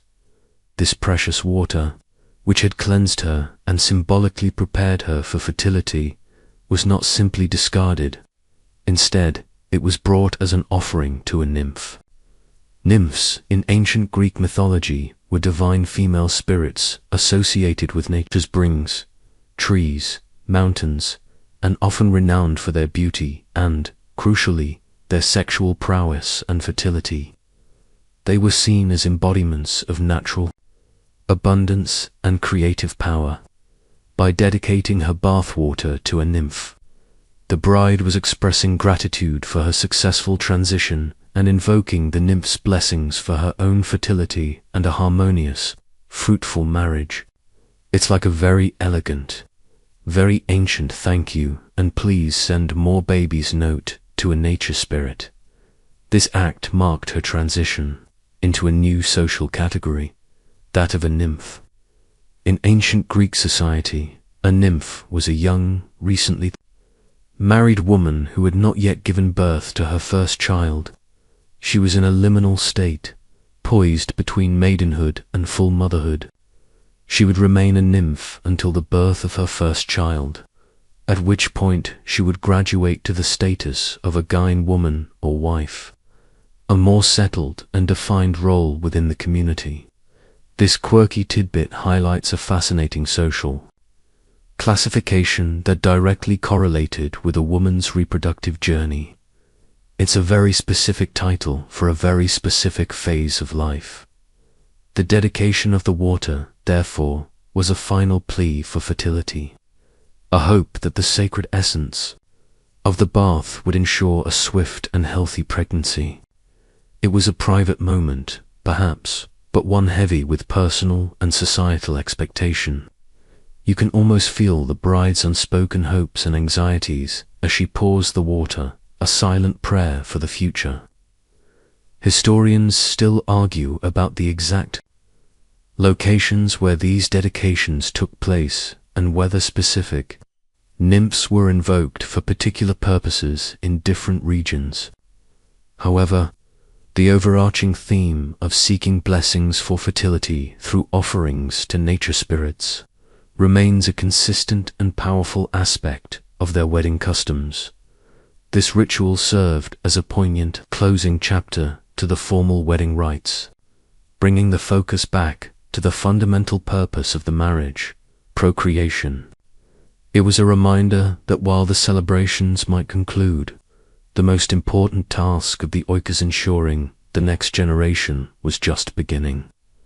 The dedication was a bridge from the ritualistic past to the fertile future, a beautiful and hopeful gesture from a young woman embracing her destiny.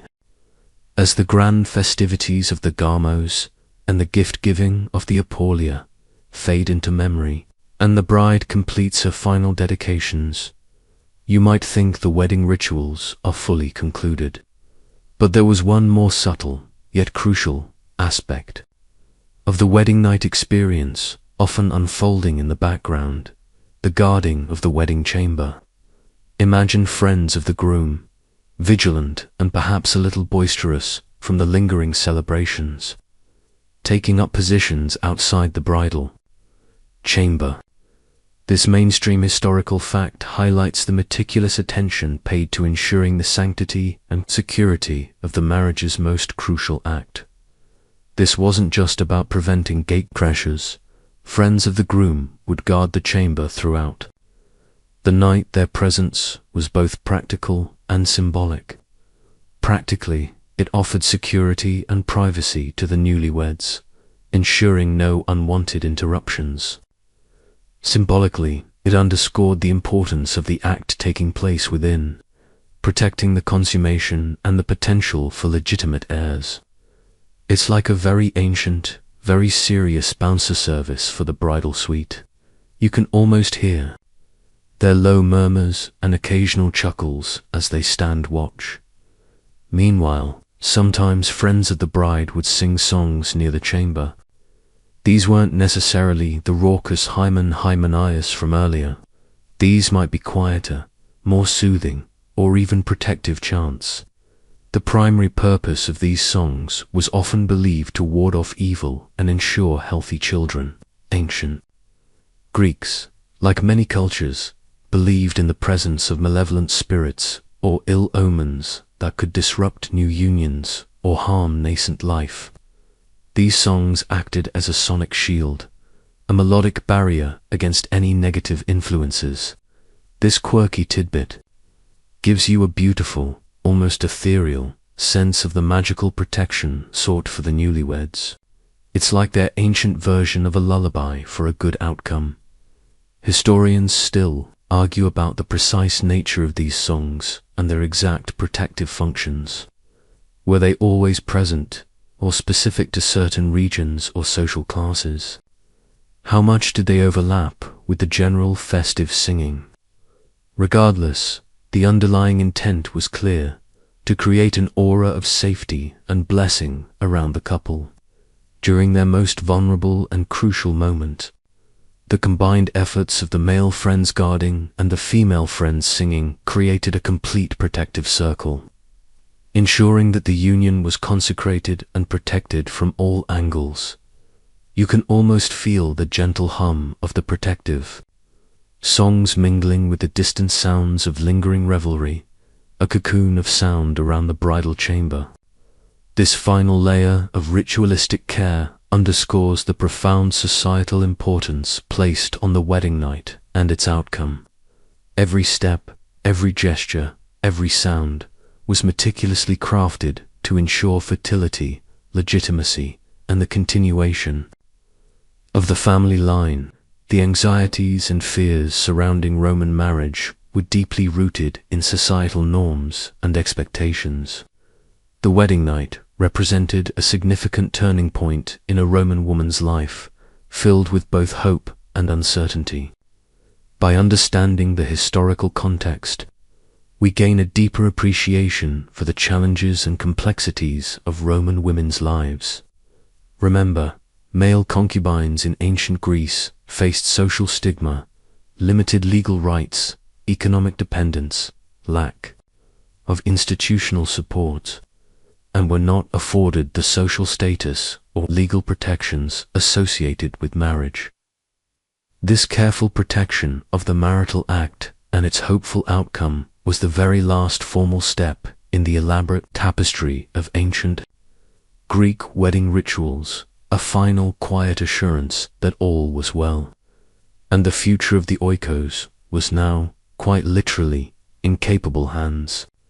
And with that, the journey into the shocking secrets of ancient Greek wedding night rituals gently concludes. Now, as the echoes of ancient Greece fade, let your mind drift away from dusty scrolls and bustling agoras. The whispers of history are quieting their urgent tales, settling into the comfortable silence of the night. Feel the warmth of your covers, the soft hum of the fan you might have turned on, a gentle lullaby to soothe your thoughts. Remember, the past, though often startling, has a way of reminding us how far we've come, how much has changed, and yet, how some core human desires for connection, for continuity, for a place in the world remain. Let the vivid imagery soften, blurring at the edges, like old frescoes fading in the gentle light of dawn. There's no need to hold onto every detail, just the quiet wonder of having traveled through time. Your own world is calm, safe, and utterly peaceful. Drift now, let sleep gather you in its gentle embrace, carrying you away on soft, invisible currents. The stories are done, the learning complete. Rest deeply, and may your dreams be as tranquil as a calm Aegean sea. Sweet dreams.